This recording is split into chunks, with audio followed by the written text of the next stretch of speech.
फरवरी से शुरू होने वाले राजस्थान विधानसभा के बजट सत्र को लेकर विपक्ष पूरी तरह से तैयार है। सदन में सत्ता पक्ष को घेरने के लिए विपक्ष के विधायक आक्रामक तेवर दिखाने वाले हैं और इसी को लेकर रणनीति के तहत बीजेपी ने अपने सभी विधायकों को सदन में 100% उपस्थिति रहने के साथ ही निर्देश दिए हैं। साथ ही तारांकित और अतारांकित प्रश्नों की सीमा के अनुसार सभी प्रश्न लगा दिए जाए, इसे लेकर भी पाबंद कर दिया गया है। ऐसे में विपक्ष के रूप में बीजेपी की क्या कुछ तैयारी है, इसे लेकर नेता प्रतिपक्ष गुलाब चंद कटारिया से न्यूज इंडिया संवाददाता लखवीर सिंह शेखावत ने की खास बातचीत। राजस्थान विधानसभा का बजट सत्र 10 फरवरी से शुरू हो रहा है। इस दौरान सरकार अपना वार्षिक बजट भी प्रस्तुत करेगी। सदन में सत्ता पक्ष को घेरने के लिए भारतीय जनता पार्टी की क्या कुछ तैयारियां हैं और सदन में किन मुद्दों पर भारतीय जनता पार्टी राज्य सरकार को घेरेगी, इस पर खास बातचीत के लिए हमारे साथ मौजूद है नेता प्रतिपक्ष गुलाब चंद कटारिया साहब। कटारिया जी, क्या तैयारियां हैं सदन में सत्ता पक्ष को घेरने की और किन मुद्दों पर सत्ता पक्ष को घेरने जा रहे हैं? तो वैसे तो हमने सारे विधायक दल की बैठक 9 तारीख को बुलाई है और उसके पहले भी सब विधायकों को विधानसभा में जो जो काम उनको समय से पहले देने हैं, क्वेश्चन पहले देने हैं, ध्यान आकर्षण पहले देने हैं, वो सब लोग अपने अपने दे रहे हैं और उसकी मॉनिटरिंग तो हम करेंगे ही। उसके साथ ही कुछ मुद्दे ऐसे हैं जिन पर हम विधायक दल में चर्चा करेंगे। विशेष करके लॉ एंड ऑर्डर की स्थिति राजस्थान की बहुत ही भयानक स्थिति में आई हुई है। कोई इसके बारे में कोई चिंता करने वाला व्यक्ति नहीं है, तो वो तो एक विषय है ही है। इसके साथ ही 2 बजट पहले पेश किए इस सरकार ने, उन दोनों बजटों को धरती पर अभी उतर ही नहीं पाए। वो केवल और केवल कागजों में ही घूम रहे हैं। अभी तक उसका जो विकास का काम धरती पर आना चाहिए उसके बारे में नहीं है। पंचायतों का इन्होंने गठन तो कर दिया, पंचायत समिति बना दिया, लेकिन बैठने की कहीं जगह नहीं है। चुने हुए प्रधान आए हैं, वो इधर उधर मारे मारे फिर रहे हैं। सरपंच हैं वो अपने घर में ही दुकान चला रहे हैं। तो एक तरह से जिन पंचायतों का पुनर्गठन इन्होंने अपने हित के लिए किया होगा, उसके बाद भी उनको किसी का हमने जो है ना पंचायत राज की गठन भी किया और उसके साथ ही सैंक्शन भी साथ के साथ ही, ताकि सारी पंचायत समितियों के जो है वो भवन भी इसी प्रकार से बने हैं। फिर 3 मुद्दे जो हमने प्रारंभ से ही सरकार के खिलाफ चला रखे हैं कि कर्जा माफ की बात जो कही थी 10 दिन में, वो अभी तक भी धरती पर नहीं उतरे हैं। उसकी सच्चाई सरकार को मजबूर करेंगे वो सामने लाए कि वास्तव में किए कितने लोगों को नहीं है। इसी तरह से बेरोजगार बच्चों को देने के बारे में कहा, संविदा कर्मियों को नियमित करने की बात कही है। 2 साल तो निकल गए हैं, ये तीसरा बजट पेश हो जाएगा। अब उनकी क्या दुर्गति हो रही है वो ही जानते हैं। तो सरकार ने फिर क्या है, जो ट्रांसफर उद्योग के रूप में जिस ढंग से चला है उसमें कोई क्वालिटी का ध्यान नहीं है। कौन किसकी सिफारिश से किधर आता है, कभी आता है 3 दिन में फिर बदल जाता है। केवल छोटे मोटे ट्रांसफर नहीं, मुख्यमंत्री के द्वारा जो ट्रांसफर होते हैं वो भी 3 दिन पहले इधर होते हैं, 3 दिन बाद वापस बदल जाते हैं। तो एक तरह से ट्रांसफर जिस ढंग से हो रहा है उसे फिर क्या है कि भ्रष्टाचार के जो प्रकरण पकड़े गए हैं उसने अब की बार राजस्थान को हिला दिया। कलेक्टर पकड़ा जाता है, एसपी पकड़ा जाता है और इतनी बड़ी बड़ी जो है ना, मैं सोचता हूँ उसका एकमात्र कारण है कि पिछली बार सरकार ने बड़ी मेहनत से और केसेज बनाती है हमारी जो यूनिट है, और उन लोगों ने, सोनी जी ने और एमएम ने, दिनेश ने बहुत ही अच्छा काम करके सरकारी अधिकारी चाहे कितना ही बड़ा है लेकिन भ्रष्टाचार में लिप्त है उसको पकड़ने का प्रयास किया। लेकिन सरकार ने कईयों के ऊपर स्वीकृति नहीं दी, तो उसके कारण से चालानी पेश नहीं हो पाती, क्योंकि स्वीकृति सरकार की ज़रूरी होती है सरकारी कर्मचारी के खिलाफ चालान पेश करने के पहले। तो एक तरह से सरकार ने एक क्लियरेंस दे दिया कि भाई हम देंगे तभी तो होगा। इसका मतलब यह है कि सरकार का इन्वॉल्वमेंट भी भ्रष्टाचारियों को बचाना और भ्रष्टाचारियों के साथ संबंध रखने का, इस बात को उजागर करा है, इसको भी उठाने का प्रयत्न करेंगे। फिर वास्तव में जो केंद्र सरकार की तरफ से भी जो पैसा मिला है उसका भी ठीक प्रकार से उपयोग नहीं हुआ। ये जो भामाशाह योजना थी जिसके कारण से गरीब को कम से कम 3 लाख तक का इलाज मिल रहा था, वो भामाशाह योजना भी ठंडे बस्ते में चलेगी। आयुष्मान भारत की अभी इन्होंने घोषणा की, इसलिए विधानसभा आ रही है। तो मैं सोचता हूँ ये ज़मीन पर उतरते उतरते तो 6 महीने लगेंगे, क्योंकि इसके बारे में जिस प्रकार का एमओयू हुआ है सरकार के तरफ से, सरकार कह रही है कि हम इतना पैसा लगाएंगे। मेरे को समझ में नहीं आता, ये केंद्र सरकार की योजना है, केंद्र सरकार ने सारी राज्यों को सुविधा दे रखी है। जो उनके नॉर्म्स में आते हैं, जो उनकी सूची में आते हैं, वो उसको डिक्लेयर किया उन्होंने, भाई ये लोग हमारी आयुष्मान में आते हैं।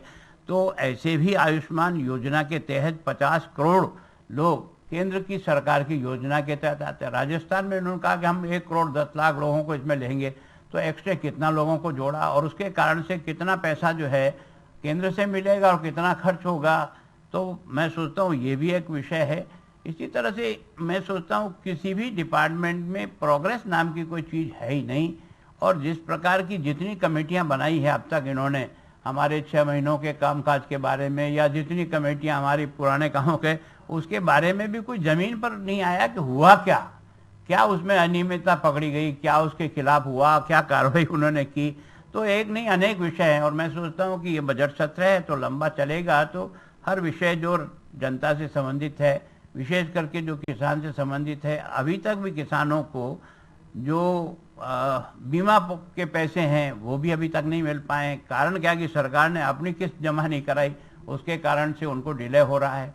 और फिर हमारे यहाँ इस सरकार के आने के बाद जितनी आपदा आई है किसानों को, उन आपदाओं के बारे में भाषण तो सबने दिया, लेकिन पैसा किसी ने भी एक भी नीचे किसान को नहीं पहुंचाया, ये मेरा दावा है। और इस विषय को तो मैं सोचता हूँ जनता से जुड़े हुए हर विषय को उठाने का प्रयास करेंगे। कटारिया जी, सबसे बड़ा सवाल ये है कि प्रतिपक्ष के तौर पर भारतीय जनता पार्टी ने सरकार को कानून व्यवस्था के नाम पर जमकर घेरा है।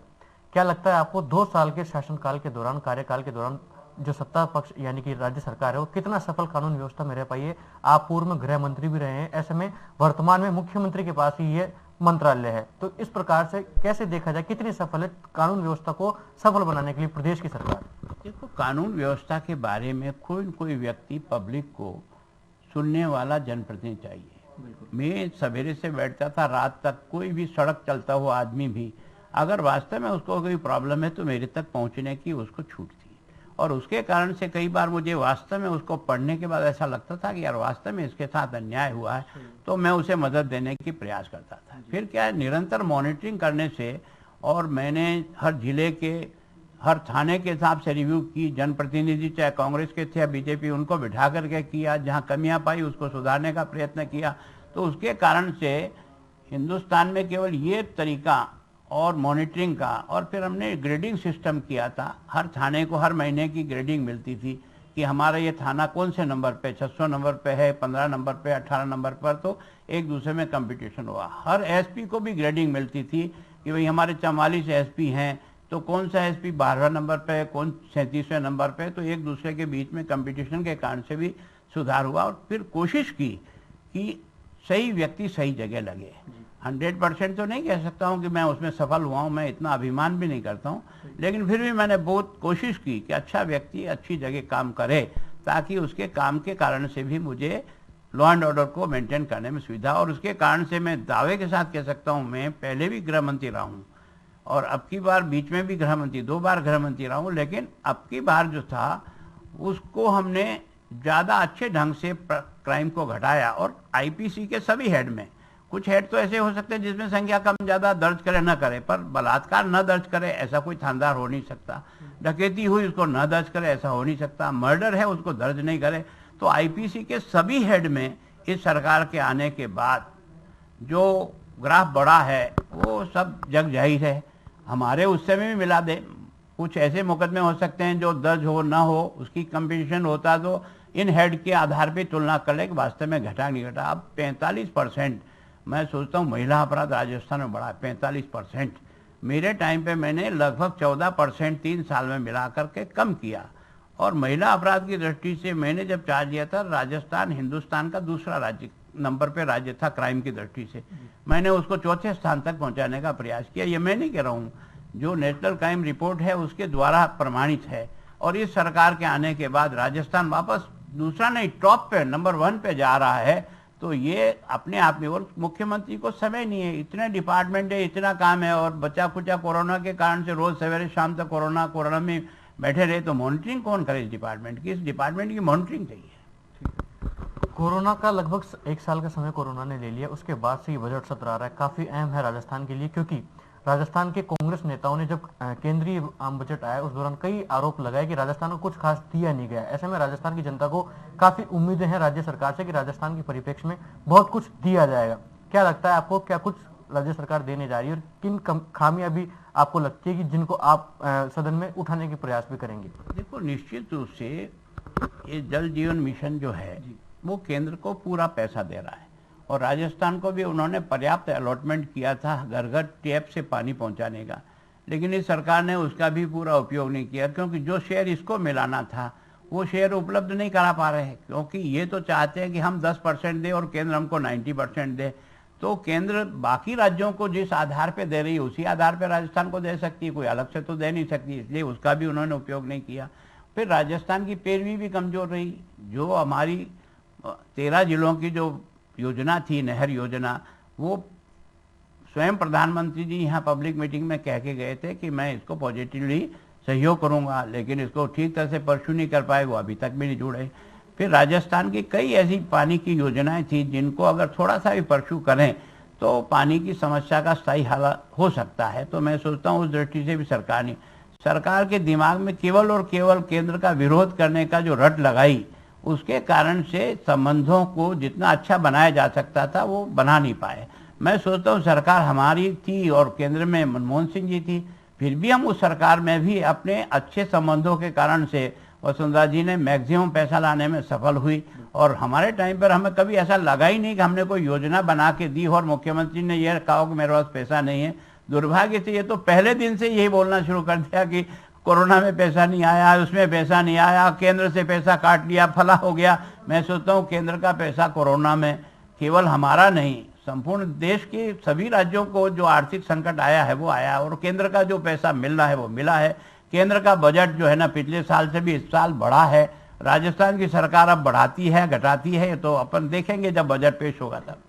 कटारिया जी, विधानसभा का बजट सत्र काफी अहम है, ऐसे में बतौर नेता प्रतिपक्ष भाजपा विधायकों की उपस्थिति के लिए उन्हें कितना पाबंद किया है आपने? 100% सामान्यतः हमारा यह अनुभव रहा पिछला 2 साल का कि हमारे अधिकांश उपस्थित रहते हैं, बहुत रेयर ही कभी एब्सेंटीज रहते हैं। तो जो भी रहते हैं वो भी पूजा में 100% हमारी उपस्थिति भी रहेगी और निश्चित रूप से वो सारे जो जनता के विषय हैं वो मैं और मेरे सभी साथी अपने अपने क्षेत्र की समस्याओं को भी बड़ी पुस्तेजी से उठाएंगे। और मैं ये दावे के साथ कहता हूँ, मुझे भी ये 8वीं बार है विधानसभा में, मेरे इस बार के जो विधायकों का जो स्तर है और जो विषय की जानकारी और विषय का प्रतिपादन करने का जो तरीका है वो मुझे बहुत ही एक तरह से विश्वास और अच्छा लगता है कि वास्तव में इनमें से कई अच्छे लोग तैयारी करके आते हैं। विधानसभा सत्र के दौरान तारांकित और अतारांकित प्रश्न यानी कि क्या रेशियो तय किया है, क्या सीमा तय की है? वरिष्ठ विधायक भी नए विधायकों को सपोर्ट कर रहे होंगे, उन्हें बता रहे होंगे कितने प्रश्न लगाने हैं। देखो, सामान्यतः जब बजट सत्र होता है और बड़ा सत्र होता है तब 60 अतारांकित और 40 तारांकित का हमारा अपना एक कोटा फिक्स है। हर व्यक्ति कोशिश करता है कि अपने कोटे को पूरा करे। फिर कई लोग इतने ज़्यादा मेहनत करते हैं कि उनका कोटा उनके पास बना हुआ तो अधिक होता है लेकिन उनका कोटा पूरा हो जाता है, तो फिर किसी दूसरे मेंबर को दे करके भी पहला नाम उनका डलवा देते हैं, सेकंड नाम वो डाल देता है ताकि उनके उन सारे क्वेश्चन का भी उपयोग होता है। तो कोशिश यही करते हैं कि हर एक का जो 60-40 का जो रेशियो है वो या तो वो पूरा करे या हम में से जो लोग अधिक बनाते हैं वो उनको दे करके उस कोटे को पूरा कराते हैं। तो कुल मिलाकर तय माना जाए कि भारतीय जनता पार्टी इस बजट सत्र को लेकर पूर्णतया तैयार है, पूरी तैयारियां कर ली गई और आक्रामक रूप से सदन में सरकार को घेरने के लिए पूरी कोशिश रहेगी। निश्चित रूप से अब तक जो जितने सत्र निकले हैं आप सब मीडिया के लोगों ने भी देखा होगा, राजस्थान की जनता ने भी देखा होगा, हम सब लोगों ने प्रतिपक्ष के नाते अपनी ड्यूटी को बहुत अच्छे तरह से अंजाम देने का प्रयास किया और अभी भी मैं राजस्थान की जनता को विश्वास दिलाता हूँ कि प्रतिपक्ष के नाते आपकी उन सारी समस्याओं को जिसके कारण से आज आपको जो तकलीफ हो रही है उसको हल करने में हम लोग ईमानदारी से और पूरी ताकत के साथ सरकार के साथ संघर्ष करेंगे।